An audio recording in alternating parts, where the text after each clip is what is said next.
So again, continuing with this EGR issue and EGR gas, that it does not cause rich conditions.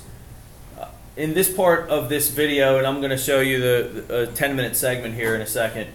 In this part of the video, I focused on the mass airflow sensor. Why did I focus on the mass airflow on this car originally? Because it was running horribly and I had a lean condition I was trying to identify.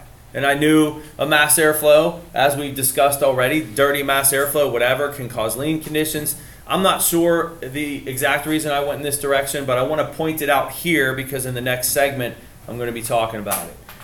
My voltage spec with the engine running, this is our Vantage Pro, by the way, guys. I showed you a little bit about that yesterday. It's pretty cool that this Mazda Protege 2.0 with a 2003 that gives me a mass airflow spec.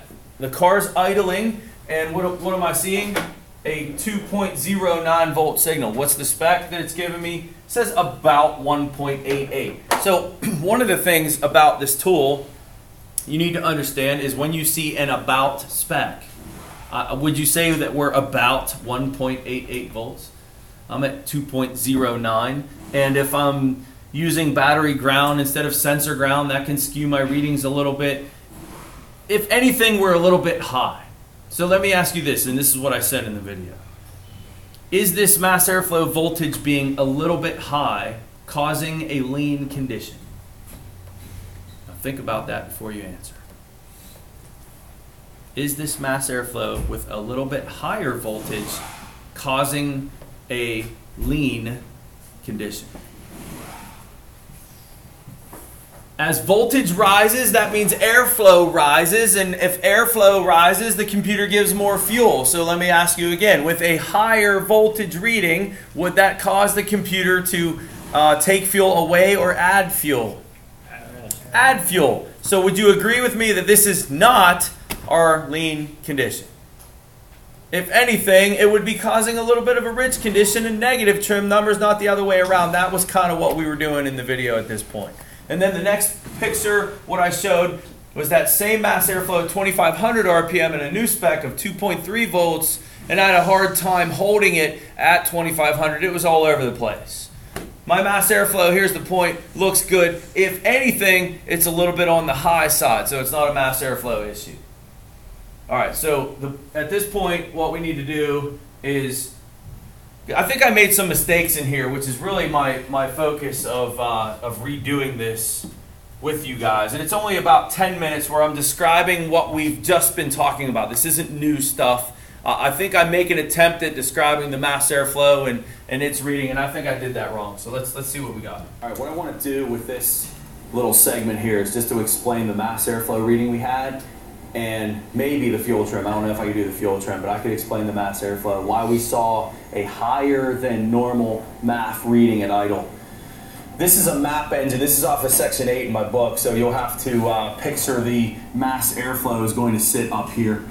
Okay. Remember that all the air coming into this engine passes through the mass airflow sensor. Our spec for this mass airflow was 1.88 volts at idle.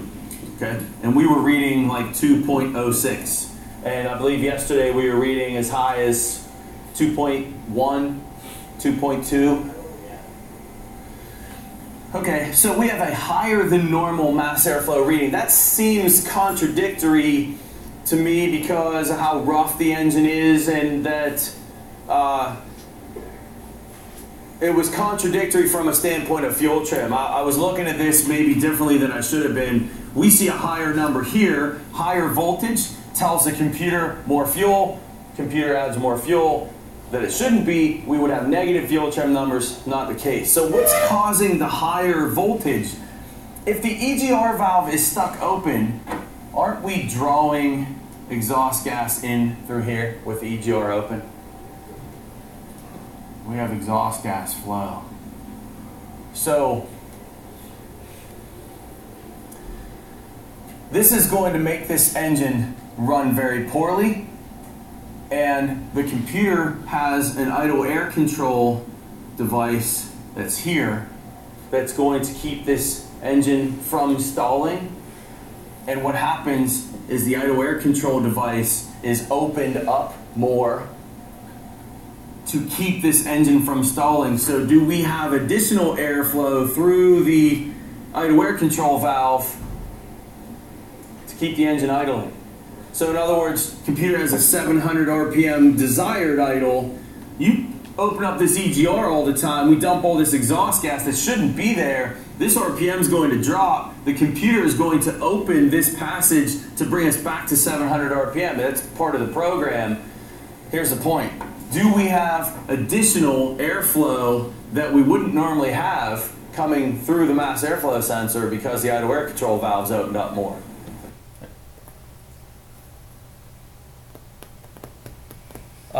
Before you read that statement right there, does that kind of make sense what I'm getting at? The problem is when we're done we have the same reading. So that's what I'm saying here. I'm not sure my theory is correct on this part. You will see when we are done that we have the exact same mass airflow sensor readings. I have the exact same numbers on my mass airflow. I talked about something else in here too that was worthy of discussing. I'm going to let it play. Does that explain our higher mass airflow reading? I believe it does. All right. On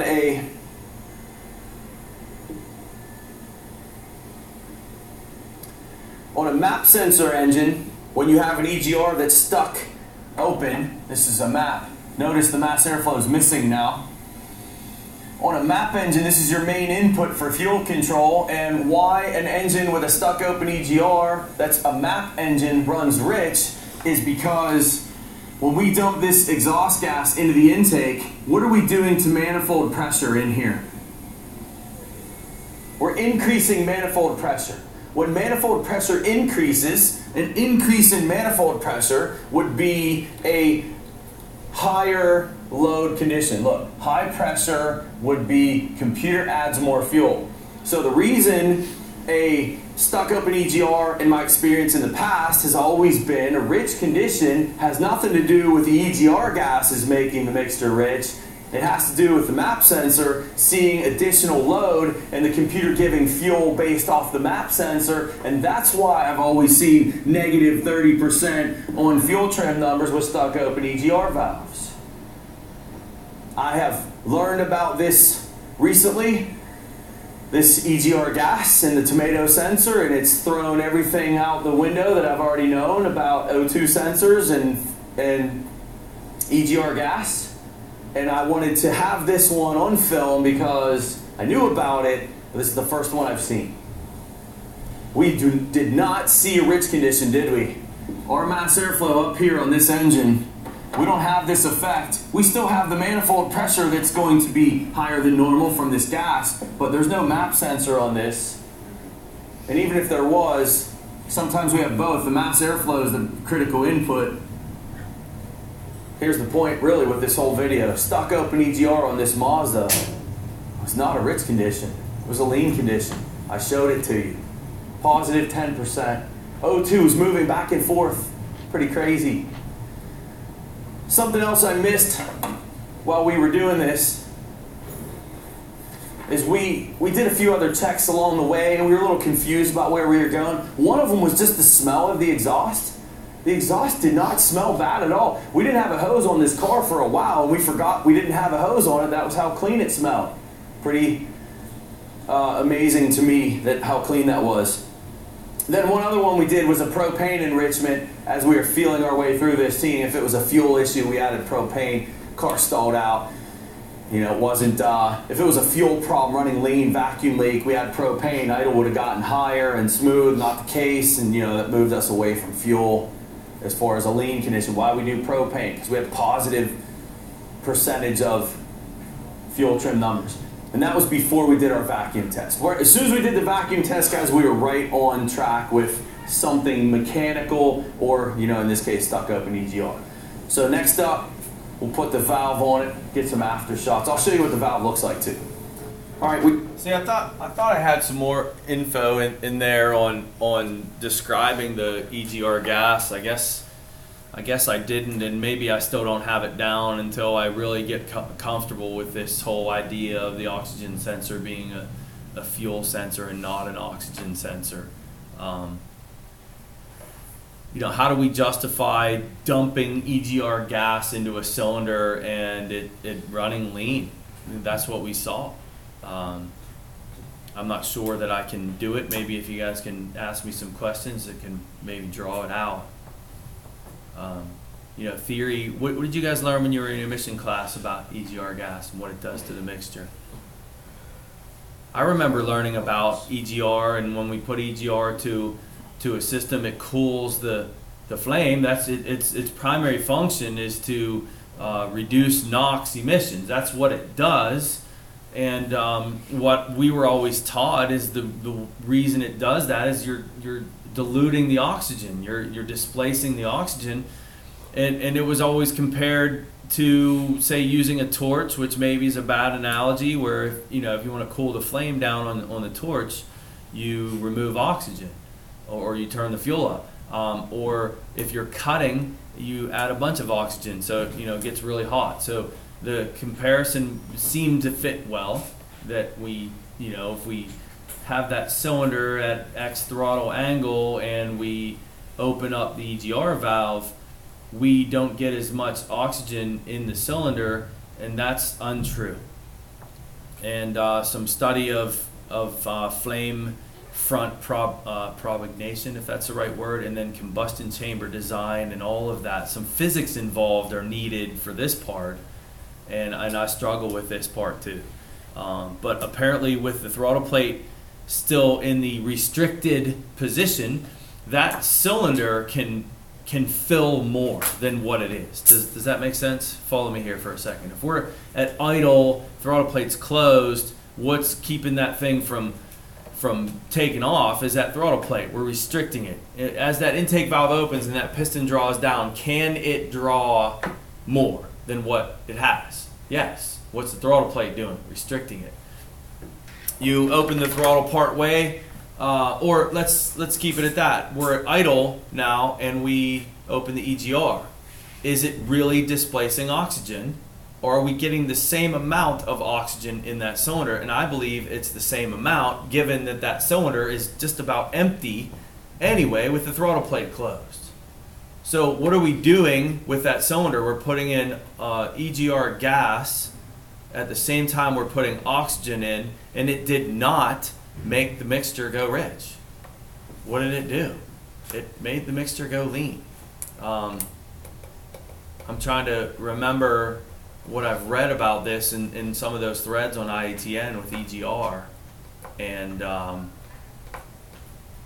you know, there's a lot of physics involved in how that actually cools the flame. It's not from removing oxygen amount in that cylinder. Does that make sense, what I'm trying to get at? This is what I've always said in the past. I always said that you introduce that EGR in that same intake stroke, the reason that it goes rich is because you are not pulling the same amount of oxygen in, and that is incorrect, is what I'm getting at. That is incorrect. And I guess if anything, what I want you guys to do is get on some of those threads over on IATN and start reading about this. Why is it important? Well, I think it's important here, don't you think? In identifying a stuck open EGR in a lean condition. How do we justify that? There's a lot of physics involved, and it's a difficult topic. As you can see, I'm still struggling with it. EGR does not make an engine rich. How it actually reduces the flame temperature and reduce NOx is something that I need to study myself a little bit more. Any questions on this stuck open EGR on a MAF engine, on a mass airflow engine? As we can see, a stuck open EGR on a mass airflow engine does not cause a rich condition. Since we're on this topic, I want you to make a correction before I forget about it. It's in section 5. We're going to talk about this when you guys come back on Monday. On page 4 of section 5, we have a mistake now in my text. Notice what I have listed right here. EGR valve stuck open at idle. On what kind of engine? We need to add, we can still leave this here, but on what kind of engine? On a MAP engine only. And again, it's going to be negative trim numbers on a map engine only because of how the system monitors airflow. Manifold pressure. This is section 5, page 4. And then we need to add one. O2 signal fixed lean or positive trim numbers is our, let's add one. A stuck open EGR on what? On a mass airflow engine. You guys with me there? This is section 4 or section 5, page 5, stuck open EGR on a mass airflow engine. I just showed it to you. A stuck open EGR causing a lean condition. What would you want us to write on page 4?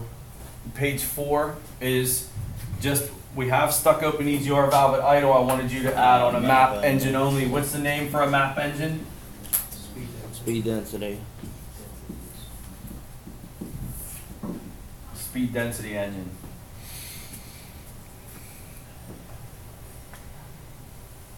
Scott, real quick, different subject.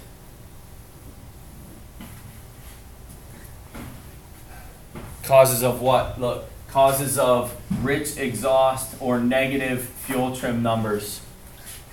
Okay?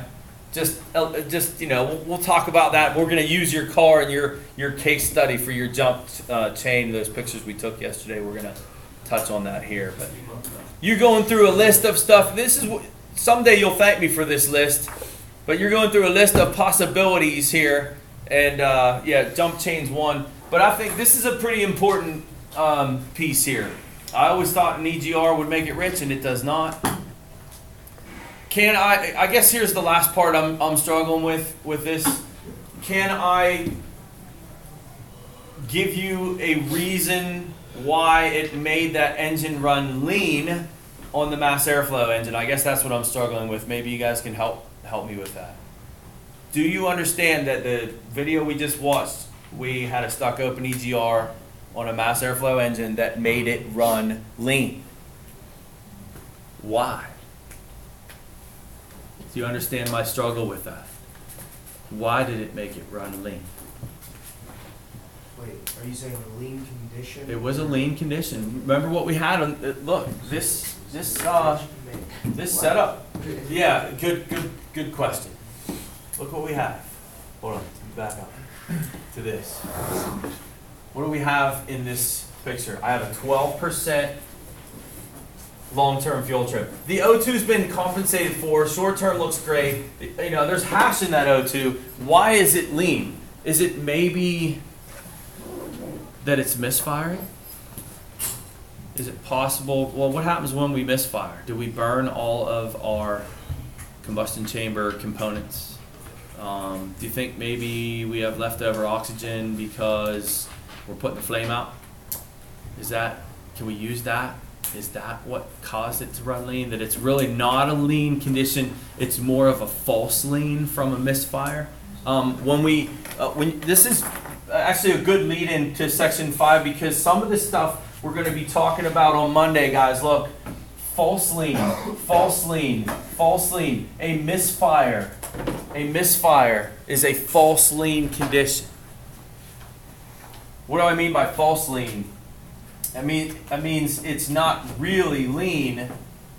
It's that we're not burning that air-fuel ratio, and we have that unburned oxygen entering the exhaust. But then we go back to the, well, is it an oxygen sensor or is it a fuel sensor? And now we're kind of doing circles, aren't we? I guess what I'm getting at is just trying to hear from you guys and your thoughts on why a stuck open EGR caused a lean condition on this mass airflow engine. Is there another way we could explain that other than the misfire? Because it acted as a vacuum. It did act as a vacuum leak. It did act as a vacuum leak, no question about that. We had manifold pressure changes. I think I'm stuck on the misfire thing, but then when we go to a misfire, we're talking about fuel being left over as well as oxygen. I don't know. I'm struggling here. This is where the O2 sensor. Do you guys? I guess can you see where some of this debate about how the sensor actually works has come from? I think we're talking about one of them here with this EGR. It's worth research. Someday I'll have it down better and be able to give better examples. You guys need to keep following me, because maybe in another year or so, when I see more of these and read some more articles, I'll have a better way to articulate some of these variables. I think this is good enough for now. As long as you guys don't have any other questions. We good? Okay. As far as shop work today, I have a vehicle with no, the cluster's out, the power windows are out. That's this Grand Am here. The neon, we have an intermittent no start we need to try to duplicate. So that's 2. One of you guys mentioned you had a light on your car. Who was that? Or is it not here? Is that Jorge? You asked me this morning, you have a car that, or no, that was yesterday, has a car that runs crappy and you can't get it here. You need to get that here. All right, we'll see what else is going on. I know there was 2 other cars that are supposed to be here. The Jeep that left yesterday, he was supposed to be bringing us 2 other ones. One's a no start and another one is a low power, and they might actually be here. So we may have like 4 cars to work on today. Nissan and a Mazda. Is that what it was? Bergen. Okay.